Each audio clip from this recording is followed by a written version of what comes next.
Me llamo Francesca Sinclair. Tengo 36 años y me dedico a evaluar riesgos. Un viernes por la tarde, en julio, estaba parada en el porche de la casa de mis papás en New Reye, sosteniendo una caja de empanadas de manzana. Yo iba convencida de que mi mamá por fin quería pedirme perdón. Pero entonces miré por la ventana del comedor y vi a 3 hombres de traje sentados junto a mi hermana. Había documentos legales esparcidos sobre la mesa, alrededor del asado que había preparado mi mamá, como si fueran parte de la vajilla. Lo que dijo mi hermana cuando me senté fue bastante cruel. Pero 10 minutos después, mi esposo puso algo sobre la mesa y acabó con todo ese teatro. Para cuando el hielo de la jarra de té se había derretido, 2 de esos abogados prácticamente salieron corriendo hacia sus carros. Aunque para entender esa noche hay que regresar 4 meses, hasta un sobrecolor crema y una factura de $45,000 que llevaba mi nombre. Bienvenidos otra vez a Lecturas de Venganza, donde los secretos familiares terminan saliendo a la luz y las personas que siempre se quedaron calladas finalmente hablan. Si alguna vez te hicieron sentir más como el banco de la familia que como parte de ella, esta historia es para ti. Déjame en los comentarios desde dónde estás escuchando y suscríbete, porque vas a querer saber cómo terminó aquella cena. 4 meses antes, era marzo y, desde afuera, mi vida parecía bastante sencilla. Trabajaba como analista senior de riesgos en una compañía de reaseguros en Midtown Manhattan. Llevaba 13 años trabajando en un cubículo de la esquina, con vista a un estacionamiento. Mi trabajo consiste en estudiar desastres sobre el papel antes de que sucedan en la vida real, inundaciones, incendios, demandas, fraudes. Con ese trabajo aprendes a mantener la calma. Los números no te gritan. Simplemente están ahí, diciendo la verdad. Vivía en el Upper West Side con mi esposo, Nathan Cole. Llevábamos 4 años casados, todavía no teníamos hijos y teníamos un radiador que parecía tener sus propios cambios de humor. Mi familia vivía a unos 40 minutos al norte, en New Reye, y creía que Nathan era contratista en alguna empresa del centro. Eso era todo lo que alguna vez preguntaron, así que eso era todo lo que sabían. Y yo nunca me molesté en corregirlos. Pronto entenderás por qué. Lo que mi familia sí conocía perfectamente era mi rango de salario, cuando recibía mis bonos y, sobre todo, mi costumbre de decir que sí. Cuando el techo de mis papás se dañó hace 6 años, les mandé $9,000 antes de que siquiera terminaran de poner la lona. Cuando mi hermana menor, Tiana, necesitó cubrir sus últimos 2 años de universidad, yo tenía 27 años y apenas llevaba 4 en mi carrera, pero pagué todo sin que tuvieran que pedírmelo 2 veces. Y cuando hubo que poner en orden los asuntos de la abuela Ruth y alguien tenía que encargarse del papeleo, ¿adivina qué nombre aparecía en los documentos? En la familia Sinclair, yo ya tenía un puesto mucho antes de que Manhattan me diera uno. Era la responsable. Durante mucho tiempo pensé que ese título era un cumplido. Me tomó un anillo de compromiso, una factura y un comedor lleno de abogados entender lo que realmente significaba. Para ellos, yo era una dirección de cobro. Y la primera factura de esa temporada llegó el primer domingo de abril, acompañada de una sonrisa prestada. La cena de Pascua en casa de mis papás era un viaje de 40 minutos y, al mismo tiempo, una especie de salto de 30 años al pasado. El mismo papel tapiz floral, la misma vitrina llena de los platos de la abuela Ruth que nadie tenía permitido tocar. Tiana se levantó antes de que cortaran el jamón y extendió la mano izquierda. El anillo tenía un diamante pequeño, casi discreto, pero montado en una pieza que llamaba muchísimo la atención. Su prometido estaba a su lado, con una mano sobre su hombro, como si estuviera posando para una foto de campaña. Se llamaba Chase Merrick, tenía 34 años y era fundador de Merrick Ventures. Decía fundador con el mismo orgullo con el que otros hombres dicen doctor. Nos contó que ya había vendido 2 empresas, que la segunda prácticamente se había financiado sola y que él y Tiana se conocieron en una conferencia donde, según él, fue algo así como el orador principal. Mientras hablaba, yo me quedé viendo su reloj. Era precioso. Pero la correa estaba tan gastada que no combinaba con la historia que nos estaba contando. Era como un traje rentado que nunca termina de quedar bien en los hombros. Y había algo más, su cronología tampoco cuadraba. 2 empresas, 2 ventas importantes y, aún así, Sus años no parecían suficientes para que todo eso hubiera pasado. Nadie más en la mesa estaba haciendo esas cuentas. Ese es uno de los riesgos de mi trabajo. La pequeña máquina que tengo en la cabeza sigue haciendo cuentas aunque yo no se lo pida. Mi mamá, mientras tanto, estaba radiante. No la veía tan emocionada desde los años en que Tiana participaba en concursos. Levantó su copa y dijo, por fin, esta familia va a tener una boda de la que todos van a hablar. Después anunció que el presupuesto lo iba a cubrir la familia. Y cuando dijo la familia, no estaba mirando a los novios. Me estaba mirando directamente a mí, al otro extremo de la mesa, como si estuviera viendo el saldo de una cuenta. 3 semanas después, descubrí exactamente cuánto me iba a costar esa mirada. El brunch de la novia fue en un restaurante de New Reye con servilletas de tela y servicio de ballet. Eso debió haber sido mi primera señal de alerta, porque en mi familia nadie usa ballet. Éramos 12 mujeres, todas con copas de mimosa en la mano, y Tiana estaba sentada en la cabecera de la mesa usando una banda que decía, Futura señora Meret. Encontré mi lugar y ahí estaba. Apoyado junto a mi vaso de agua, como si fuera un recuerdo de boda, había un sobrecolor crema con mi nombre escrito a mano por mi mamá. Francesca, no Fran. La versión formal que ella usaba en mis boletas escolares y cuando me estaba regañando. Adentro había una sola hoja escrita a máquina. Arriba, en letras grandes, decía, aportación familiar. Debajo venía una lista detallada, como si fuera el cierre de una cuenta. Salón, $19,500. Vestido y arreglos, $5,800. Fotografía y video, $7,200. Flores, $4,300. Banda, $5,400. Cena de ensayo, $2,800. Total, $45,000. Hazlo, decía la nota, seguido de una indicación para confirmar la aceptación. La leí 2 veces. En mi trabajo siempre lees los números 2 veces, porque muchas veces es en la segunda lectura cuando aparece lo que no quieres encontrar. En aquella hoja no había ni un solo signo de interrogación. No era una petición. Era una factura. Alguien la había preparado después de verme pagar prácticamente todos los gastos que mi familia había generado durante años, y claramente no tenía ninguna razón para pensar que esta vez sería diferente. Levanté la mirada. Las otras 11 mujeres me estaban observando con los tenedores detenidos, y la mesa se había quedado en silencio, como cuando todos esperan el veredicto en una sala de juicio. Mi mamá tenía una expresión tranquila. Tiana levantó su mimosa, sonrió por encima de la copa y dijo, por la familia que sabe dar un paso al frente. Las 11 copas se levantaron a mi alrededor. Mi copa se quedó sobre la mesa, y de repente sentí que la temperatura de todo el restaurante había bajado unos 5 grados. Todos estaban esperando a ver si yo iba a estirar la mano para tomarla. Puse la factura boca abajo junto a mi plato y mantuve el mismo tono que uso cuando presento algo ante la junta directiva. Tranquilo, sin prisa. Te quiero, le dije, pero no voy a pagar esto. Hasta se podía escuchar el sonido de la máquina de espresso desde el otro lado del restaurante. Entonces les ofrecí lo que de verdad había pensado pagar durante el camino, porque claro que había hecho cuentas mientras manejaba. Me encantaría regalarte el vestido. Todo, el vestido, los arreglos y hasta el velo. Ese sería mi regalo. Un vestido es un regalo.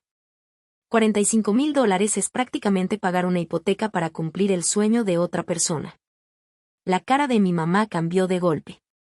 Solo había visto algo así en esos videos donde cambian una pantalla completa de un momento a otro. La sonrisa amable que tenía desapareció. En su lugar quedó una expresión fría, casi administrativa. Era la cara de alguien que acaba de rechazar una solicitud de préstamo. Siéntate, Francesca, dijo, aunque yo ya estaba sentada. Parece que estás confundida sobre lo que esto significa. Nadie te está preguntando. Después juntó las manos y soltó la frase que, de alguna manera, había llevado dentro toda su vida. El lema familiar que jamás habíamos bordado en un cojín, la familia es una deuda con la que naces. Mis tías asintieron alrededor de la mesa como si estuvieran en una misa. Entonces Tiana habló, con la voz aguda y llena de coraje. Nos debes esto, Frank, ¿crees que no sabemos cuánto ganas? Dejé el dinero para pagar mis huevos, todavía intactos. Le di un beso en la cabeza a mi hermana y caminé hacia mi carro a un ritmo que yo consideraría bastante digno. Mis manos no empezaron a temblar hasta que llegué al segundo semáforo en rojo. Y no era miedo. Era darme cuenta de algo. Acababa de ver cómo, en cuestión de minutos, le habían puesto precio otra vez a 20 años de todo lo que yo había hecho por esa familia. Esa noche, mi mamá me mandó un mensaje de una sola línea: piénsalo bien. Todo se puede deshacer. Me quedé mucho tiempo pensando en esa palabra, deshacer. Y, siendo justa con la mujer que yo era aquella primavera, mi impulso de decir que si no apareció de la nada. Lo habían instalado en mí desde muy joven, como esas paredes que sostienen una casa. Tenía 16 años cuando despidieron a mi papá de la empresa de instalaciones eléctricas donde había trabajado durante 19 años. Yo tenía un trabajo de fin de semana sirviendo helados. Un domingo, doblé todo mi sueldo dentro de una servilleta y lo dejé junto a la taza de café de mi mamá. Eran $81. Ella no me dio las gracias. Hizo algo que, en ese momento, sentí que era mucho mejor. Ese mismo día, con mi tía Denise sentada ahí mismo en la mesa de la cocina, mi mamá dijo: Francesca es quien mantiene a esta familia de pie. Yo perseguí la sensación que me dejó esa frase durante los siguientes 20 años. Como quien persigue la primera sensación de algo que lo hace sentirse bien. Ser útil hacía que me vieran. Ser útil hacía que me reconocieran. Así que seguí siendo útil. El techo, la universidad, aquella Navidad en la que pagué los impuestos de la propiedad. Y todos estuvimos de acuerdo en llamarlo un regalo. 3 años atrás, cuando murió la abuela Ruth, fue a mí a quien llamó el abogado porque Ruth me había nombrado responsable de su herencia. No a mi mamá, su propia hija. A mí. Pasé 8 meses encargándome de todo lo relacionado con aquella herencia. Cada gasto, cada dólar y cada trámite quedaron registrados hasta el último centavo. Cuando todo terminó, 2 años atrás, el Tribunal Testamentario del Condado de Westchester aprobó la contabilidad final y puso un sello que probablemente todavía podría dibujar de memoria. Acuérdate de ese sello. Te pido que lo tengas presente, porque meses después, durante una cena con 3 abogados sentados en la misma mesa, ese pedazo de papel aburrido iba a valer más para mí que cualquier otra cosa que tuviera. Pero en ese momento no era más que otro trabajo que la responsable de la familia hacía en silencio. Y mi familia estaba a punto de recordarme que es lo que normalmente reciben las personas que hacen todo sin hacer ruido. Las represalias llegaron disfrazadas de preocupación, como casi siempre pasa en familias como la mía. La tía Denise fue la primera en llamarme. Usó esa voz dulce y exagerada que ya conocía demasiado bien. Corazón, las bodas ponen nerviosa a toda la gente. Tu mamá solo quiere que todo sea justo. ¿Justo? Esa palabra hacía muchísimo trabajo gratis en mi familia. Después llamó la tía Carol, y ella ni siquiera intentó sonar amable. Después de todo lo que esa mujer ha sacrificado por ti, ¿de verdad un solo cheque te parece demasiado? Para el miércoles ya me habían sacado del chat que se llamaba Sinclair Wedding Squad. Nadie avisó nada. Un día simplemente me di cuenta de que el grupo había dejado de moverse. Como cuando descubres que un reloj dejó de hacer tic-tac. Después empezó la guerra en Instagram. Tiana publicó una foto de un atardecer con una frase que decía: hay personas que muestran quiénes son justo cuando más importa. Yo voy a elegir la felicidad de todos modos. 200 likes. De repente, tías de las que no había sabido nada desde el funeral de la abuela Ruth aparecieron dejando corazones y emojis de manos rezando. Mi prima Melissa, hija de Denise y la única familiar menor de 40 años que me llama por mi nombre de verdad, me mandó un mensaje privado. ¿Qué hiciste? Mi mamá dice que te negaste a ayudar con la boda. Esa frase me confirmó algo importante: la historia ya había sido escrita, corregida y repartida entre todos. En la versión de mi familia, yo nunca había ofrecido pagar el vestido. En esa versión no existía la factura, ni la frase de al aceptar, ni aquel brindis disfrazado de presión para sacar dinero de mi bolsillo. Solo existía una hermana rica de Manhattan que había decidido darle la espalda a su familia. cuando una familia ya tomó partido, la opinión pública funciona como un jurado al que ya le metieron una historia en la cabeza. No puedes discutir contra eso. Solo puedes quedarte mirando cómo te declaran culpable. Dejé el celular boca abajo y me dije que todo aquello se iba a enfriar antes del verano. Entonces, un martes, llamó mi papá. Su voz sonaba diferente.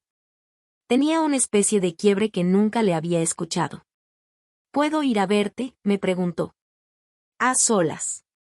Pero antes de que mi papá pudiera tomar el tren, Chase se me adelantó. El jueves bajé al lobby de mi oficina y ahí estaba él, junto al escritorio de seguridad, con un blazer del color de un pase de abordar. Estaba contándole una historia al guardia y lo tenía muerto de risa. El encanto también es una habilidad. Y después de revisar suficientes estados financieros de hombres encantadores, aprendí que muchas veces ese encanto termina apareciendo como un gasto. Franny, dijo Chase, abriendo los brazos. Nadie me llama Franny. Estaba por aquí cerca. Ven, caminemos. No caminamos. Yo me quedé exactamente donde estaban las cámaras. Chase fue directo al punto, eso sí se lo reconozco. Mira, todo este asunto de la boda está por debajo de nosotros. Olvídate de poner dinero para la boda, ¿y si mejor invirtieras? Los mismos 45,000, pero en Merit Ventures. A cambio recibirías una parte de la empresa. Es una ronda exclusiva para amigos y familiares. Muy selecta. Esto está a punto de despegar. Hizo un movimiento con la mano, como si estuviera explicándole a un niño cómo despega un avión. Le pregunté qué vendía realmente la empresa. Me respondió que ofrecían soluciones y luego soltó una frase llena de palabras como ecosistema, escalable y preingresos. Por mi experiencia profesional, esas tres palabras juntas suelen ser otra manera elegante de decir que no hay dinero. Entonces se acercó un poco más y bajó la voz, usando ese tono que algunos vendedores creen irresistible. Vamos, ¿de cuánto fue tu bono el año pasado? ¿Unos 41, 42,000? Ni siquiera vas a sentirlo. El lobby se sintió helado. La cifra de mi bono no estaba en LinkedIn. No estaba publicada en ningún lado. Le pregunté cómo sabía algo así. Sonrió mostrando todos los dientes de arriba y respondió, la familia habla. Esa noche me senté en la mesa de mi cocina, abrí la computadora y dije en voz alta, aunque no había nadie más ahí. Esto es lo que hago para vivir. Ya es hora de hacerlo por mí. Hay algo que mucha gente no entiende sobre hombres como Chase. No necesita saquear nada para descubrir lo que esconden. Sus huesos están registrados en documentos públicos, ordenados por estado, y muchas veces puedes acceder a ellos por unos cuantos dólares. Empecé por donde siempre empiezo, la empresa. Merit Ventures LLC había sido registrada 4 años antes. La dirección correspondía a una oficina virtual en un edificio que rentaba buzones por mes. No encontré marcas registradas, permisos importantes ni notas de prensa que no hubieran sido publicadas por ellos mismos. El sitio web mostraba fotos de oficinas elegantes. Hice una búsqueda inversa de las imágenes y descubrí que una de ellas era en realidad de un espacio de coworking en Dinamarca. Está bien. Muchas empresas pequeñas tienen poca información pública.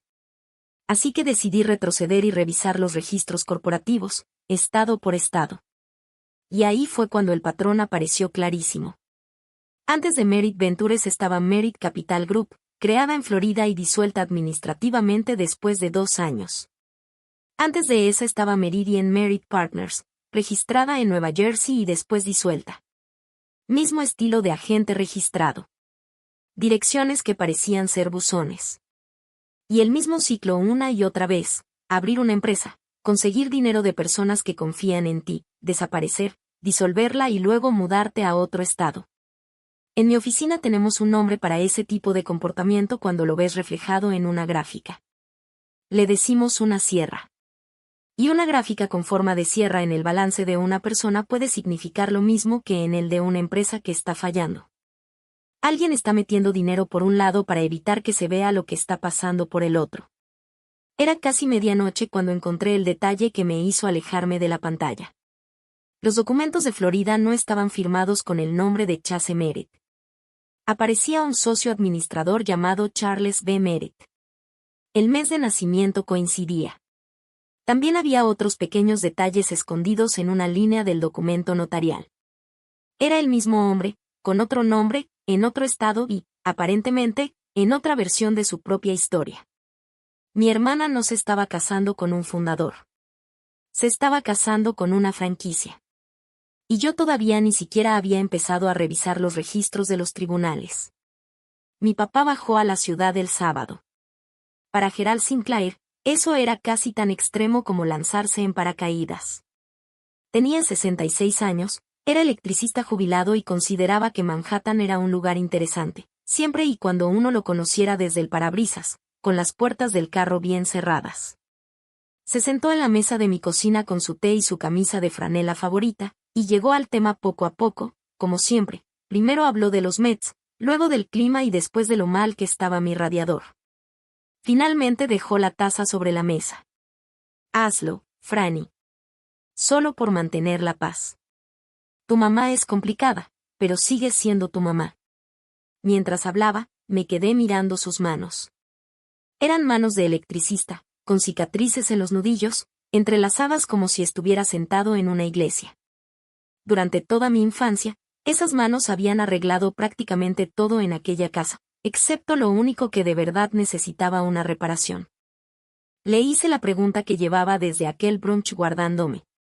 Y la hice con cuidado porque quiero mucho a este hombre. Papá, ¿cuándo fue la última vez que la paz en esa casa no la pagué yo? Se quedó mirando su té, como si la respuesta pudiera estar escrita en el fondo de la taza. Guardó silencio tanto tiempo que el refrigerador alcanzó a prenderse y apagarse 2 veces. Ese silencio fue lo más honesto que alguien de mi familia me había dicho en meses. Cuando por fin habló, no respondió mi pregunta. Solo abrió una puerta.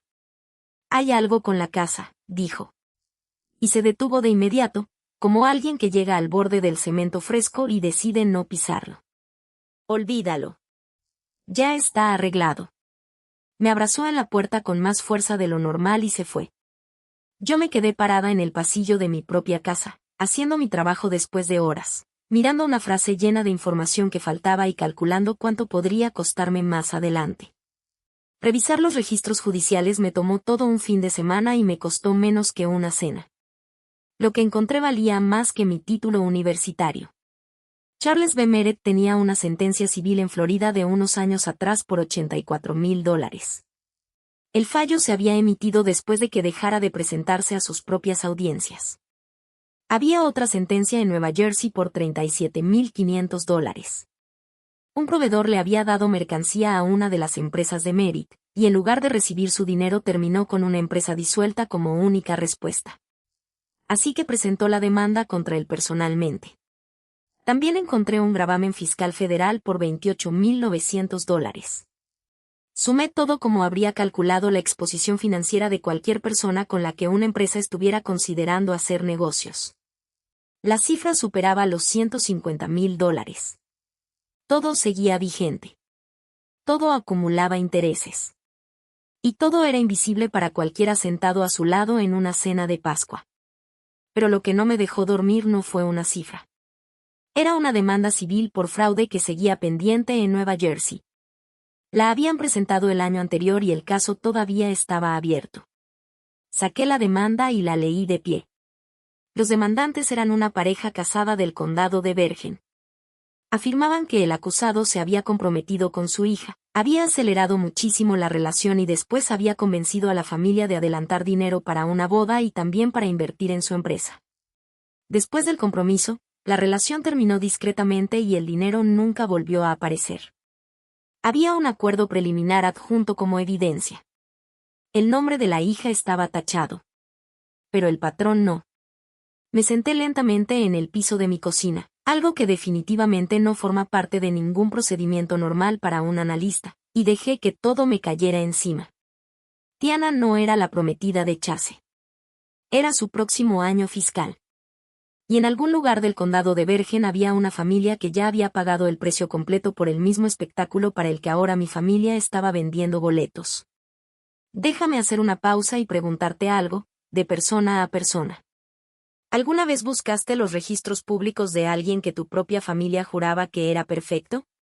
Cuéntame en los comentarios qué encontraste, porque aprendí que no soy la única a la que le ha pasado.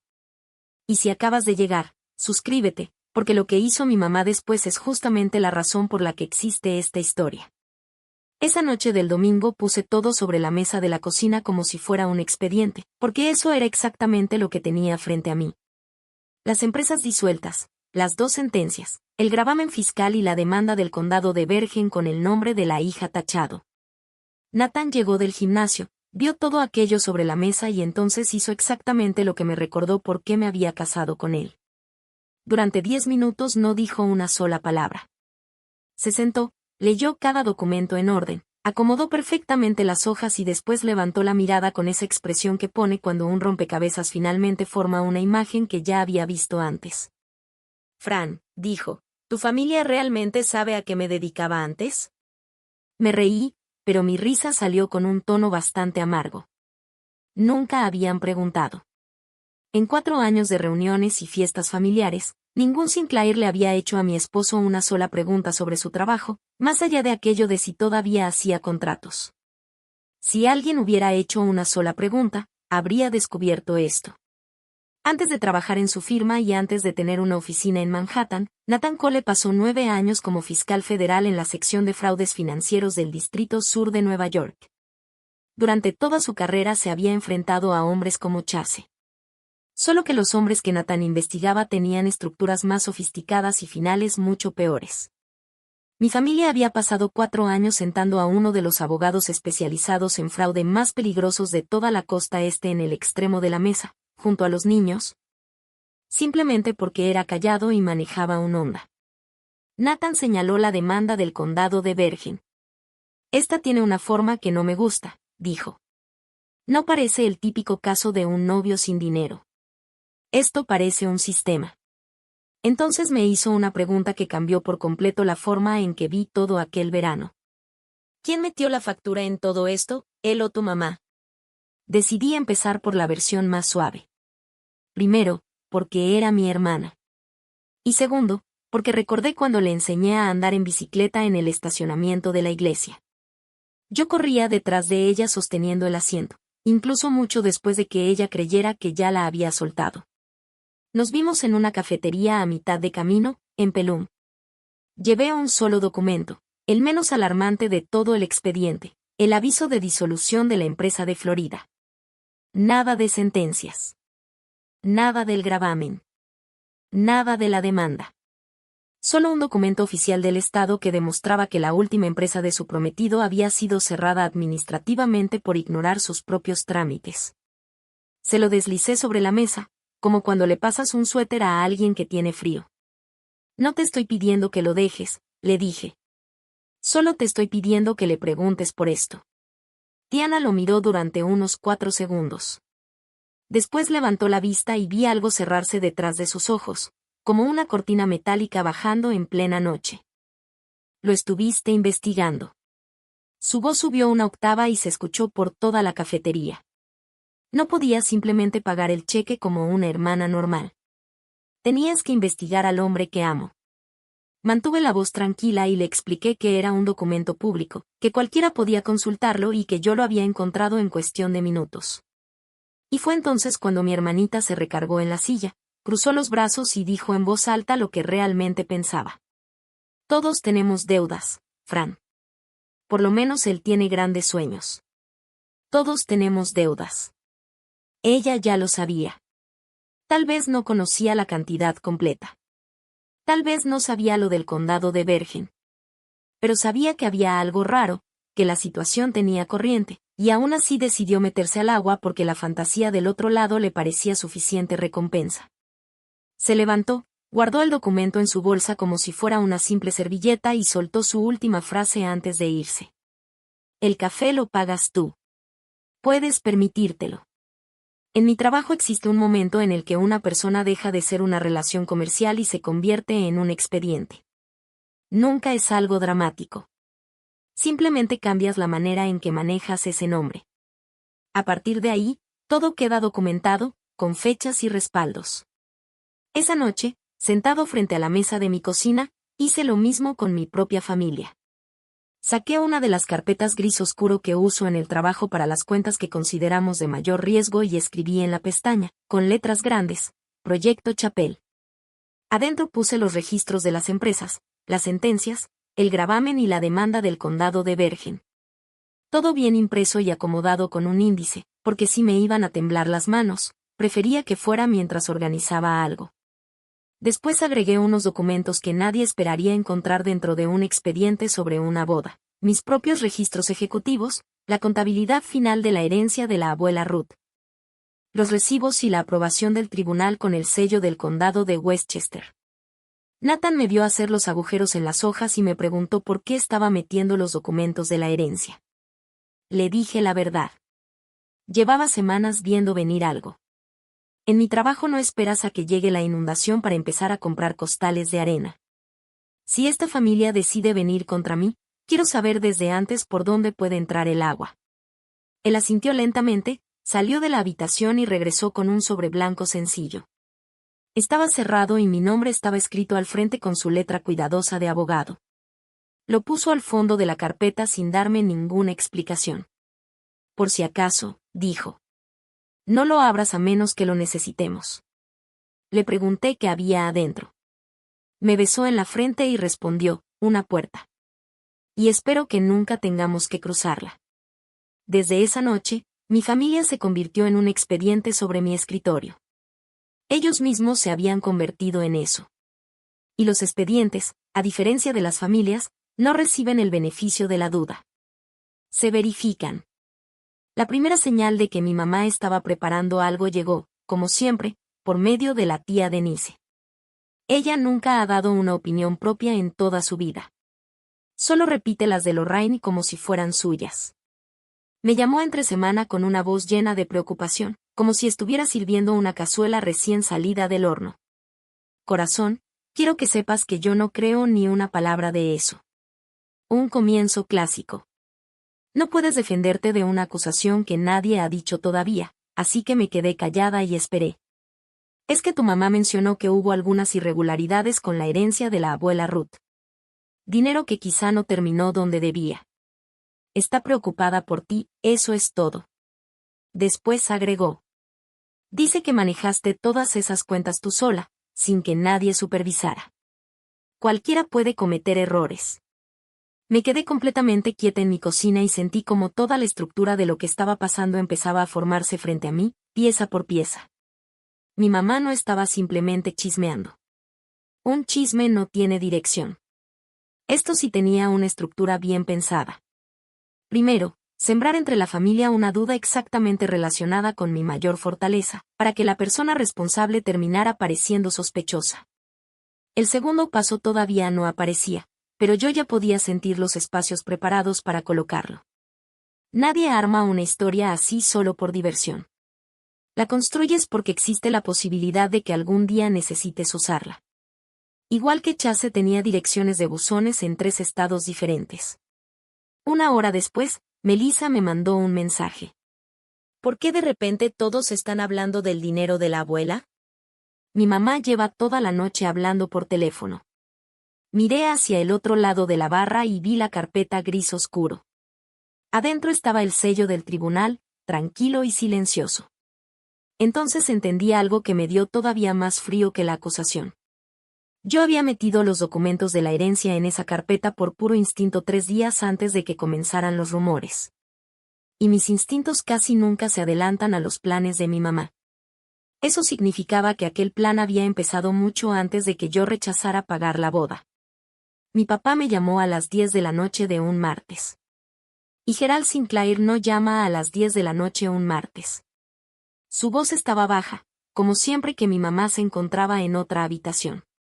Necesito contarte algo, pero necesito que por ahora no hagas nada. Me senté. Tu mamá dio un anticipo para apartar el lugar de la boda que le gustó a Tiana. $12,000 para asegurar la fecha. Hice la única pregunta que realmente importaba. ¿Con qué dinero? Hubo una pausa al otro lado de la línea. Sacó dinero de la casa. La casa. La misma casa colonial de 3 recámaras que mis papás habían tenido completamente pagada desde que yo ayudé a terminar de cubrir la hipoteca. Mi mamá había abierto una línea de crédito usando la casa como garantía y había puesto $12,000 del techo de su propia familia para apartar una fecha con un servicio de banquetes. Todo para una boda que nadie podía pagar y que se estaba organizando para un hombre cuyas últimas 2 empresas habían sido disueltas en 2 estados diferentes. Ella dice que no pasa nada, continuó mi papá, y se notaba que odiaba cada palabra que estaba diciendo. Dice que Chase nos va a devolver el dinero cuando cierre la fusión. Cerré los ojos. No había ninguna fusión. Nunca iba a haber una fusión. Fusión era otra de esas palabras que hombres como Chase guardaban en el mismo cajón que ecosistema y vertical. Palabras que suenan a futuro, pero cuestan como si fueran del pasado. Escuché la respiración de mi papá por el teléfono.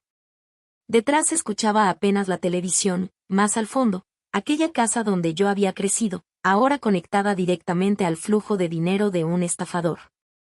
Papá, le dije, mándame los documentos por correo. Solo quiero leer las condiciones. Lo hizo. Y entre los estados de cuenta, metido como si fuera un separador improvisado que alguien había agarrado sin fijarse, venía algo que me dejó helada. Era una libreta de espiral con la portada llena de flores, ya suave y gastada como tela. De esas que vendían en las farmacias hace décadas.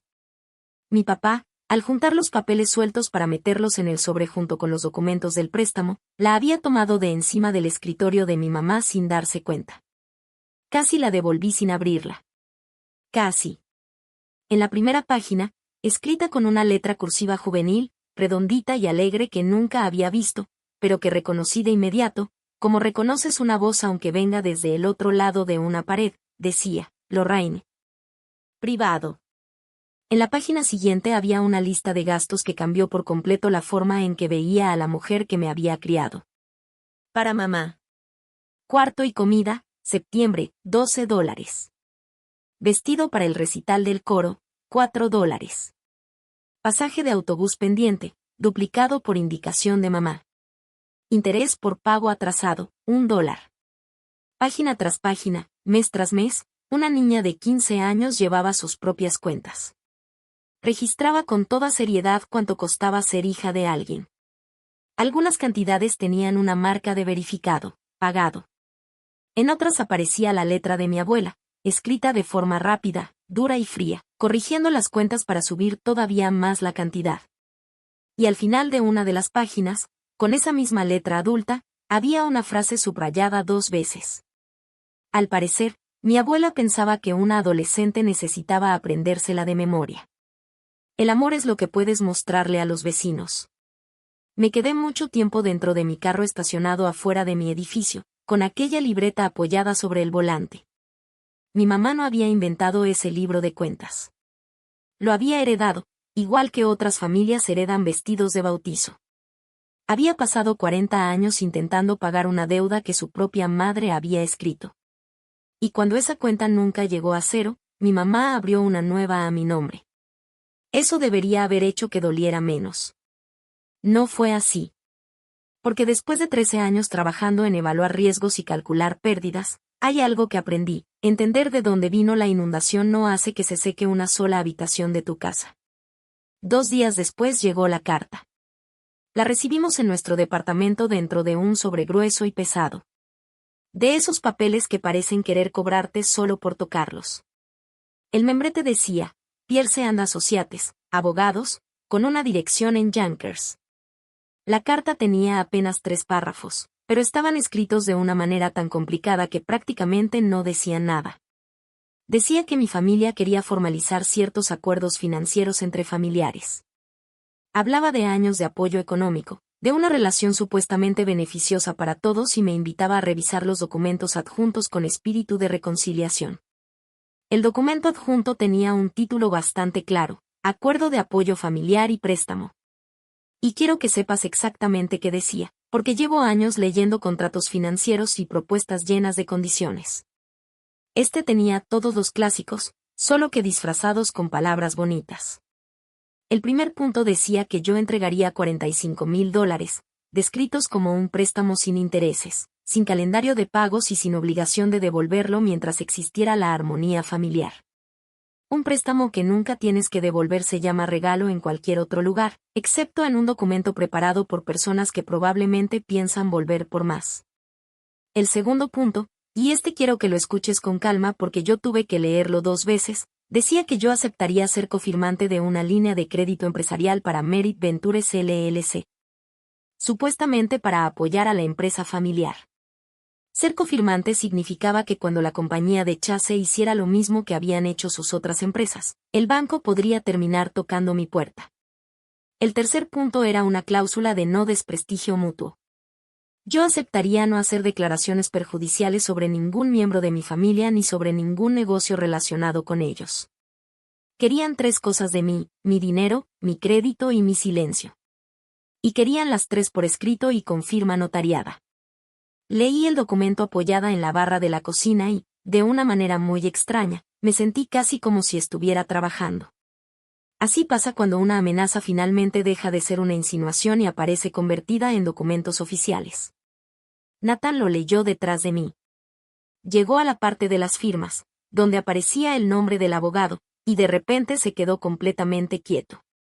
En 4 años de matrimonio nunca lo había visto reaccionar así. Holden Pierce, dijo.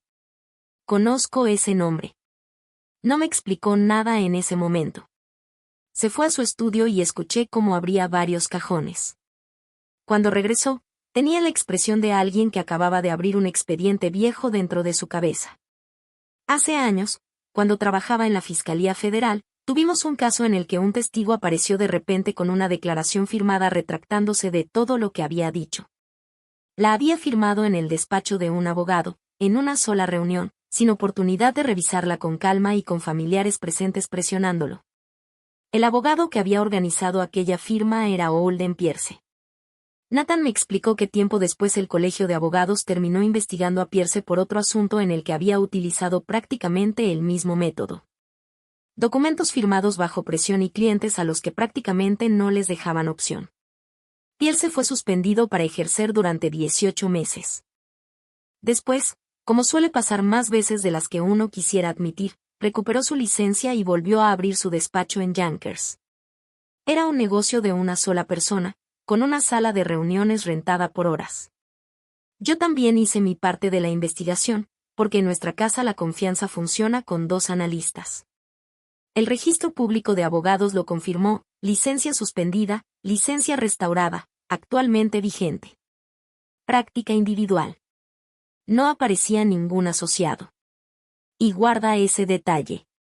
El despacho se llamaba Pierce & Associates, pero no había ningún asociado registrado en ninguna parte. Después hice algo que terminó de abrir el caso. Me tomó 4 minutos y una barra de búsqueda. Revisé las redes sociales de Chase. 3 años de fotos jugando golf, paseos en barco y hombres señalándose unos a otros en mesas de restaurantes. Y ahí estaba. En una publicación de aniversario de la fraternidad universitaria de Chase aparecía un hombre con el brazo alrededor de sus hombros. Tenía unos kilos de más, pero conservaba exactamente la misma sonrisa. Era Holden Pierce. Eran hermanos de fraternidad. Mi familia no había contratado a un abogado para formalizar aquella maniobra de presión. Chase había llevado a uno de los suyos. Igual que había llevado la supuesta fusión, las ventas de sus empresas y aquella historia de ser el orador principal. Todo estaba preparado de antemano. Así que cuando el teléfono sonó ese domingo y vi el número de mi papá, ya sabía perfectamente en qué etapa estábamos. Excepto que su voz no sonaba como la de un hombre preparando una trampa. Y eso era precisamente lo peligroso. Franny, corazón. No me había llamado Franny desde que yo tenía 12 años. Desde aquellos días en que me llevaba con él a sus trabajos de electricidad y me dejaba sostener el detector de voltaje como si fuera un cetro. Tu mamá quiere pedirte perdón. No respondí. Así que siguió hablando. Podía escucharlo cuidadosamente que había ensayado cada palabra. Nada de abogados. Nada de hablar de la boda. Solo una cena el viernes. Algo tranquilo. Ella ha estado pensando mucho. Hizo una pausa. Cariño, los dos hemos estado pensando. Por favor. Y aquí viene la parte que necesito que entiendas, porque si estuviera contando esta historia sobre otra persona, probablemente sería justo la parte que yo querría saltarme. Yo no conocía todos los detalles, pero sí entendía las probabilidades. Había visto la carta de Pierce. Había leído el borrador del acuerdo. Yo construyo modelos de probabilidad antes de las 9 de la mañana casi todos los días, y el modelo de aquella cena no dejaba mucho espacio para dudas. Colgué el teléfono, me senté frente a Nathan y se lo expliqué como si estuviera dando un informe. ¿Sabes qué podría ser esto? Él asintió y, siendo Nathan, no me dijo que no fuera. Simplemente me preguntó qué quería hacer. Y, para mi sorpresa, escuché salir de mi boca la frase más sincera de todo aquel año. Sé exactamente lo que podría hacer, y aún así voy a ir. Hice una pausa. Si existe un 5% de posibilidades de que mi mamá realmente quiera disculparse, he pagado precios mucho más altos por probabilidades peores. Esa es la parte de esta historia que ningún expediente puede guardar. La parte que jamás aparece en un modelo de riesgos. La esperanza es una apuesta por la que sigues pagando para mantenerla abierta. Yo llevaba 20 años haciendo pagos sobre esa esperanza y no podía cerrarla por teléfono. Pero también soy hija de mi mamá en algo muy específico. Nunca entro a una habitación sin estar preparada. Si la cena del viernes realmente era una disculpa, perfecto. Pero si era otra cosa, entonces esa noche se iba a encontrar con la versión de mí que aparece cuando los números simplemente no cuadran. Pasamos el fin de semana anterior a la cena como otras parejas pasan los días antes de unas vacaciones, haciendo listas, organizando detalles y revisando un calendario juntos. Solo que nuestro itinerario era un plan de emergencia. Llevé el proyecto Chapel a una copistería de Ámsterdam y preparé 3 juegos completos de documentos. Todos separados por pestañas y encuadernados. Porque si existe la posibilidad de que tengas que pasar un documento sobre una mesa, nunca debes tener una sola copia. Nathan volvió a revisar la demanda del condado de Bergen y marcó la evidencia adjunta, aquel borrador de acuerdo que había presentado la otra familia. Después lo puso junto al documento que Pierce me había enviado. No dijo nada. Simplemente dejó ambos sobre el escritorio para que yo los comparara. Y te lo digo en serio, los párrafos parecían rimar. El martes aproveché una hora libre para manejar hasta el tribunal del condado de Westchester. Una empleada con lentes de lectura colgados de una cadena de cuentas buscó el expediente de la herencia de la abuela Ruth y me entregó 2 copias certificadas de la contabilidad final, cada una con su sello oficial. El sello en relieve, el tipo de cosa aburrida que puede terminar ganando una guerra. El miércoles, Nathan llegó a casa y me dijo que había dejado libre la tarde del viernes. Le pregunté si estaba seguro, porque entrar al comedor de mi mamá definitivamente no era algo que pudiera cobrar como trabajo. Él se acomodó una corbata imaginaria y respondió: No me lo perdería. Voy como tu acompañante oficial que trabaja por contrato. Fue la única vez que los dos nos reímos aquella semana. El sobre blanco seguía cerrado, sin tocar. Aunque después me enteré de que Nathan había cambiado discretamente lo que había dentro la misma noche que llegó la carta de Pierce. Yo me sorprendía mirándolo de vez en cuando, ahí, al fondo de la carpeta, detrás de las pestañas, con mi nombre escrito de su puño y letra. Nunca lo abrí. Una parte de mí sentía que hacerlo sería aceptar hacia dónde iba todo aquello.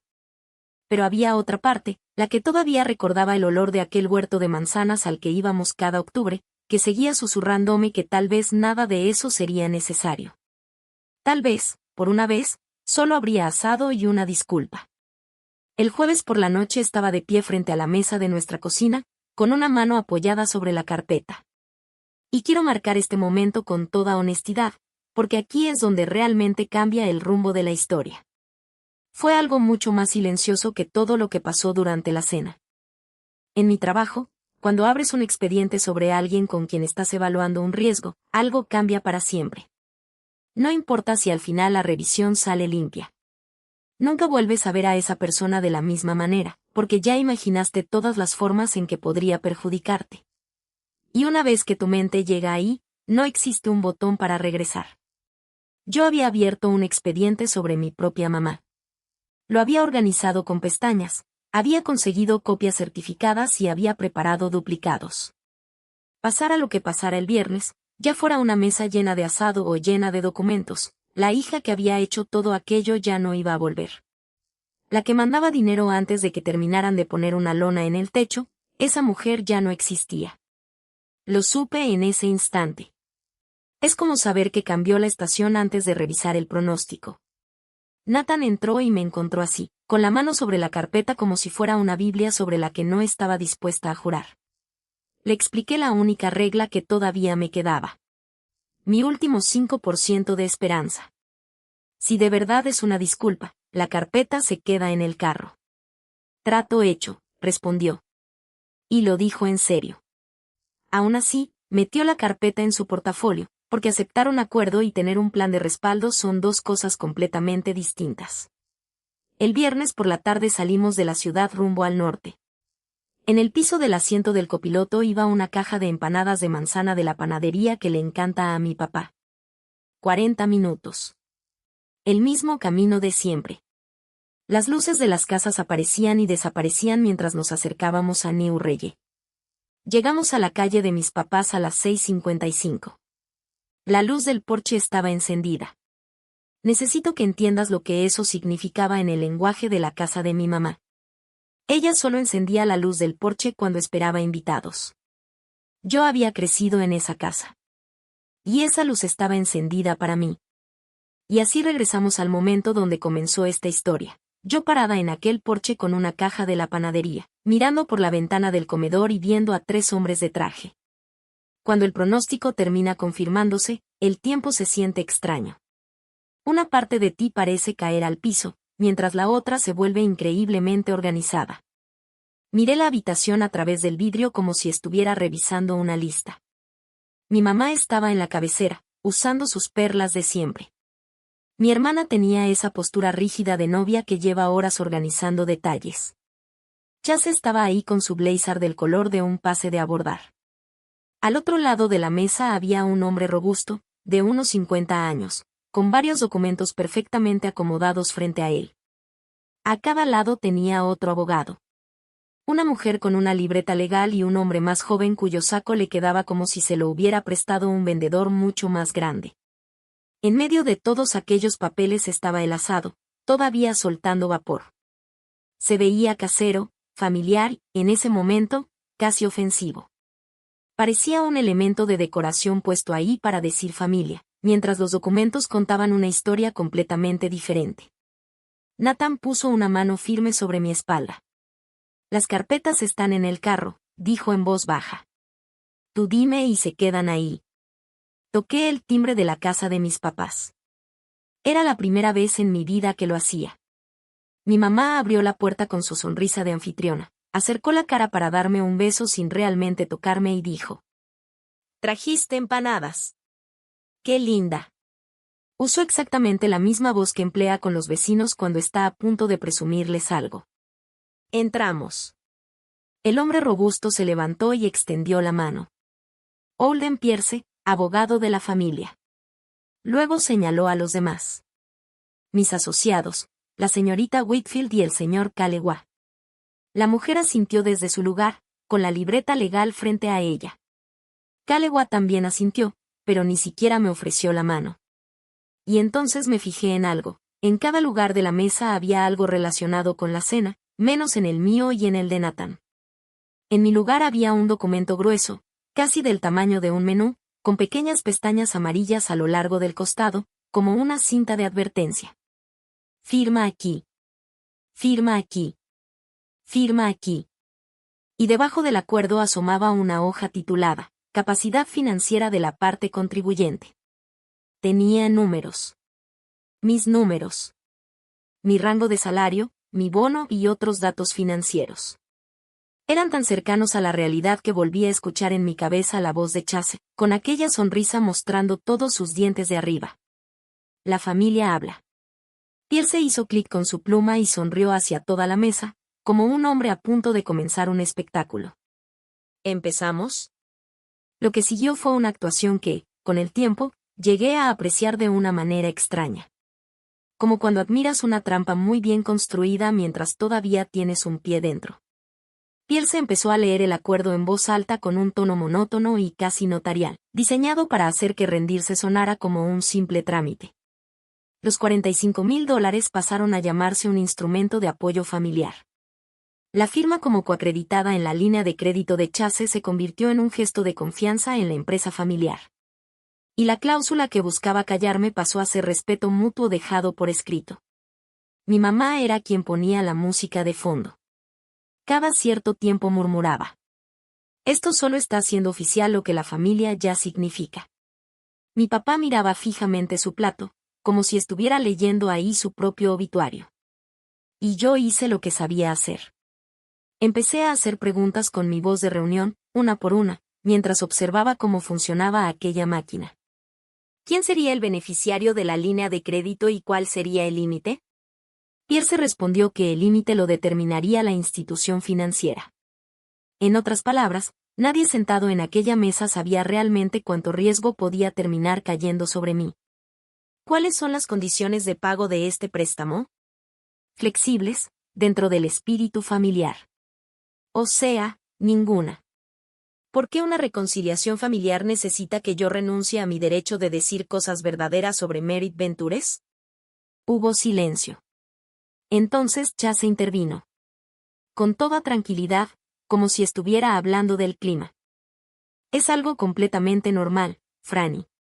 Protege a todos. Dejé la pluma sobre la mesa. La acomodé perfectamente paralela al documento, igual que Pierce había alineado sus expedientes. Y dije, con toda calma: no. La habitación quedó a una temperatura completamente normal. Entonces mi hermana salió de su silla como una bengala. ¿Firma esto o te voy a destruir? La habitación se quedó congelada. Hasta Pierce parpadeó. Tiana se inclinó sobre el asado. El rímel ya empezaba a corrérsele y la voz le temblaba con algo que claramente había ensayado frente al espejo. Voy a llamar a tu empresa el lunes. Les voy a contar lo que hiciste con el dinero de la abuela Ruth. Les voy a decir que todo pasó por tus manos. Que nadie revisó nada. Hizo una pausa. A los departamentos de cumplimiento les encantan los denunciantes familiares. Fran, ¿a quién crees que le van a creer? ¿A ti o a una hermana llorando que no tiene nada que ganar? Ponte en mi lugar por un segundo. ¿Tu propia hermana? ¿3 desconocidos con traje? ¿Una sola firma entre tú y la versión de ellos de La Paz? ¿Qué habrías hecho tú? Dímelo en los comentarios y suscríbete, porque los siguientes 10 minutos son la razón por la que estoy contando esta historia. Doblé mi servilleta, la puse junto a la pluma y dije: antes de que alguien firme algo, quiero que conozcan a mi esposo. Nathan dejó su té sobre la mesa con un pequeño clic, preciso y tranquilo, como alguien que llevaba rato esperando a que la reunión llegara justo al punto que le interesaba. No se levantó ni alzó la voz. Simplemente metió la mano en el portafolio que tenía junto a la silla y, mientras lo hacía, se presentó ante mi familia por primera vez en 4 años. Soy Nathan Cole. Hasta hace 5 años fui fiscal federal adjunto en el Distrito Sur de Nueva York, en la sección de fraudes financieros. Estuve 9 años ahí. Actualmente soy socio de un despacho en Manhattan, especializado en defensa de delitos financieros. Eso significa, señor Pierce, que he estado sentado frente a mesas como esta más veces de las que cualquiera de los dos podría contar. Aunque normalmente hay mejor café. Vi cómo esas palabras recorrieron el comedor como una corriente de aire. La sonrisa de anfitriona de mi mamá siguió en su lugar, pero ya no llegaba a sus ojos. La mandíbula de Chase hizo un pequeño movimiento, como el de alguien que acaba de empezar a buscar una salida. Y Pierce, que hasta ese momento fingía estar aburrido mientras miraba su libreta legal, se quedó completamente quieto. Fue la expresión de un hombre que acababa de reconocer exactamente con quién estaba tratando. Nathan sacó el primer documento del portafolio y lo puso frente a Tiana con cuidado, casi como si le estuviera pasando el menú. Antes de que llames a alguien el lunes, deberías saber exactamente qué estarías denunciando. Era una copia certificada de la contabilidad final de la herencia de Ruth Sinclair. Este documento fue presentado, revisado y aprobado por el Tribunal Sucesorio del Condado de Westchester hace 2 años. Aquí está el sello oficial.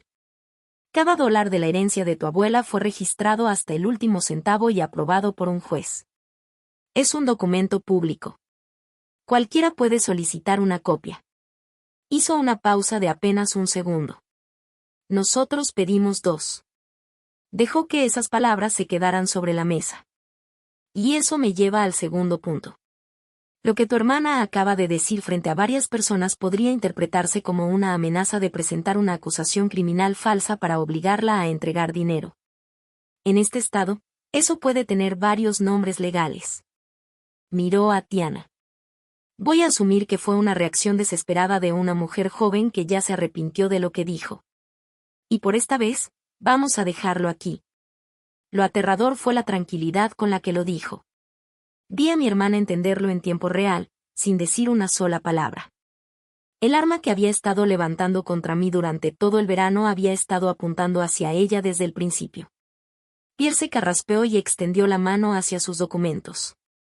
Nathan lo detuvo. Todavía no, abogado. Le conviene ver lo demás.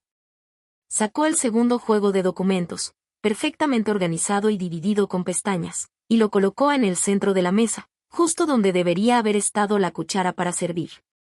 Son registros públicos de Merit Ventures LLC y de las empresas anteriores relacionadas con ella.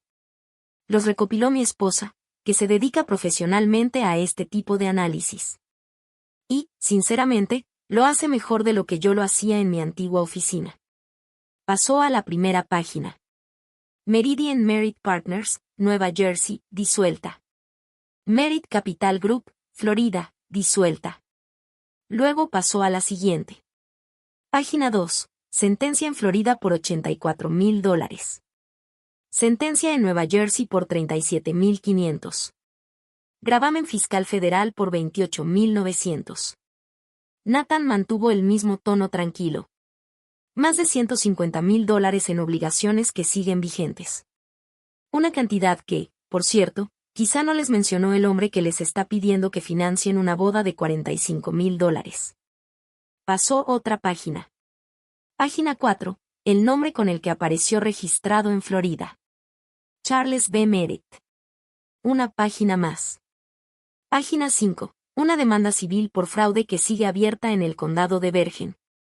Los demandantes son los padres de su prometida anterior. Su acuerdo también venía incluido como evidencia. Y cuando lo comparabas con el documento que estaba sobre aquella mesa, los dos parecían escritos siguiendo la misma plantilla. Los papeles fueron pasando de mano en mano por el comedor, como una colecta, pero al revés. Mi mamá leyó la segunda página con los labios apretados, completamente blanca de la cara. Tiana ya ni siquiera estaba leyendo. Solo miraba a Chase. Él empezó a decir: yo puedo explicar lo de Florida. Pero se quedó a la mitad de la frase. Hasta Pierce entendió que ya no había manera de preparar el terreno para defenderlo. Entonces Nathan sacó el sobre blanco que había guardado al fondo de nuestra carpeta. Mi nombre seguía escrito en su letra. Esta vez lo abrió él. Y por fin descubrí que había estado guardando ahí todo ese tiempo. Era una sola hoja, sacada del Registro Público Estatal de Abogados, con fecha y copia impresa. Un último punto y después los dejamos volver a su cena. Nathan miró a Pierce. Pierce and Associates. Busqué a sus supuestos asociados, señor Pierce. El registro muestra que en esa dirección solo hay un abogado con licencia, usted. Luego señaló a Whitfield. La señorita Whitfield aparece como asistente legal, pero no tiene licencia para ejercer como abogada. Después miró a Calewa. Y el señor Calewa ni siquiera aparece en el directorio de abogados. Aunque sí aparece en los registros corporativos como miembro administrativo de Merit Ventures. La silla de Calewa rechinó contra el piso cuando se movió. Nathan siguió hablando con la misma calma. Todo esto es cortesía. Organizar una firma bajo presión, tener personas sin licencia presentes y hacerlas pasar por abogados, especialmente considerando su historial disciplinario y la suspensión que aparece en su expediente. Una sola llamada al comité de ética podría terminar con su licencia definitivamente. Y usted lo sabe mejor que yo. La salida de aquellos hombres duró menos de 3 minutos. Pierce recogió sus documentos mucho más rápido de lo que los había acomodado. Murmuró algo sobre un conflicto de intereses y salió acompañado de los otros dos antes de que la puerta mosquitera dejara de temblar. Chase intentó recuperar el control. Tiana, amor, todo esto tiene una explicación. Es solo contexto. Pero ya nadie en aquella habitación estaba dispuesto a escuchar más contexto. Se fue detrás de ellos. Afuera se escuchó encenderse un motor. Luego otro. Y después quedó mi mamá. Ella acomodó su servilleta con toda calma y no se movió de su silla. Su verdadera propuesta llegó sin abogados, sin documentos y sin testigos profesionales. La casa quedó en silencio, como un escenario cuando todos los extras ya se fueron. Solo quedábamos 5 personas y un asado que ya estaba frío. Los 4 Sinclair, más el hombre que por fin habían conocido de verdad. Mi mamá entrelazó las manos sobre la mesa. Cuando habló, su voz era más baja y más sincera de lo que la había escuchado en al menos 10 años. Y eso lo hizo todavía peor. Porque esa era la voz que había estado escondida detrás de todas las demás. La voz que había escrito aquel libro de cuentas. Está bien. Nada de papeles. Olvídate de los documentos. La idea fue de Chase. Eso ya quedó claro. Y él tendrá que responder por lo que hizo. Hizo una pausa. Pero escúchame, Francesca. La boda de tu hermana está en problemas. El apellido de esta familia también está quedando mal. Y hay una sola persona en esta mesa que puede arreglarlo sin hacer ruido. Me miró directamente. Firma el cheque para ella. Para nosotros. Hazlo y esta noche jamás pasó. Volvió a hacer una pausa. Pero si te niegas, no vuelvas a esta casa. Entonces repitió la frase que llevaba toda mi vida escuchando. La familia es una deuda con la que naces. Y ahí estaba. Por fin, el lema de nuestra familia sobre la mesa, exactamente como siempre había sido. No era sabiduría. Era una caseta de cobro. Y entonces llegó el golpe más difícil de todos, uno que no tenía ninguna estrategia detrás. Mi hermanita, con el rímel corrido, sin fantasía, sin abogados y con el motor del carro de su prometido todavía alejándose por la calle, me miró desde las ruinas de su propia fiesta. Casi en un susurro, me dijo, ayúdame, por favor. Un tribunal lo podía manejar. Eso, en cambio, casi me dobló las rodillas. Esto fue lo que hice. Y quiero que sepas que mis manos estaban firmes. Lo estaban. Y esa decisión me costó todo lo que todavía quedaba entre nosotros. Tomé la carpeta gris de Nathan, la del proyecto Chapel, con mi propia letra en la portada, y la deslicé sobre la mesa hasta que llegó a los dedos de mi hermana. La boda nunca fue el verdadero precio, Tiana. La verdad no cuesta nada. Todo está aquí, página por página. Ahora es tuya.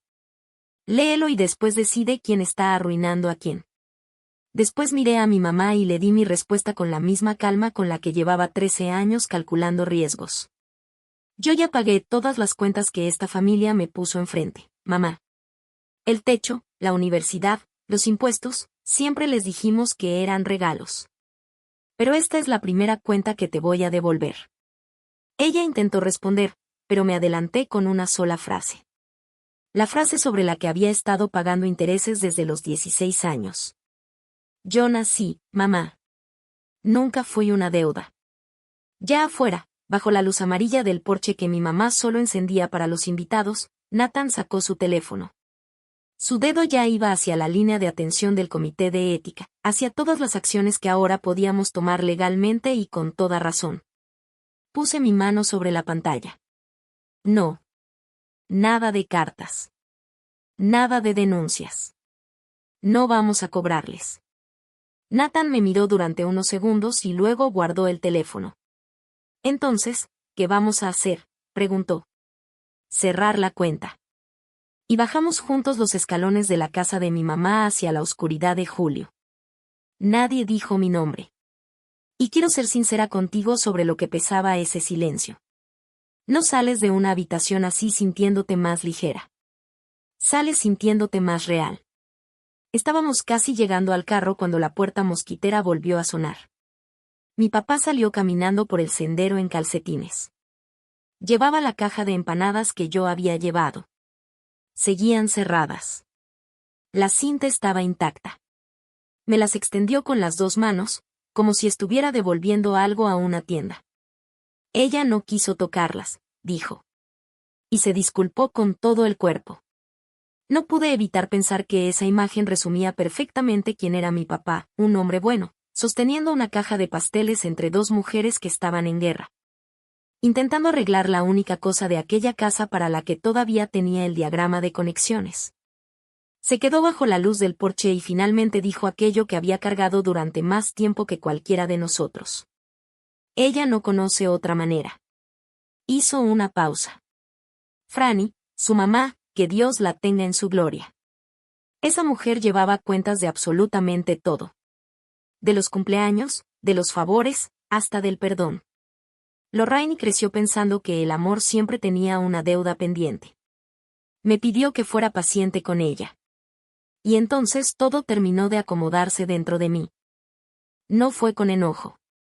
Fue con una claridad terrible, como cuando finalmente todas las cuentas cuadran. Le dije la verdad, con toda la suavidad que pude. Ya lo sé, papá. Encontré la libreta. La leí 2 veces. Su rostro cambió bajo aquella luz amarilla. Era una expresión difícil de explicar. Entonces sabes que ella también pagó, dijo. Hizo una pausa. Toda su vida. Volteé hacia la casa, hacia la ventana del comedor donde el asado ya se estaba enfriando entre los lugares vacíos de una cena que había terminado antes de empezar. Y dije la frase que ahora entiendo fue el verdadero final de mi antigua vida. Más que la carpeta. Más que haber dicho que no. Alguien en esta familia tenía que ser la última persona en pagar aquella deuda. Papá, bien podría ser yo. Él no discutió conmigo. Solo me abrazó. Con todo y la caja de empanadas.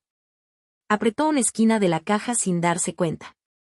Y por primera vez en mi vida, mi papá me dejó salir de esa casa sin pedirme que arreglara nada antes de irme.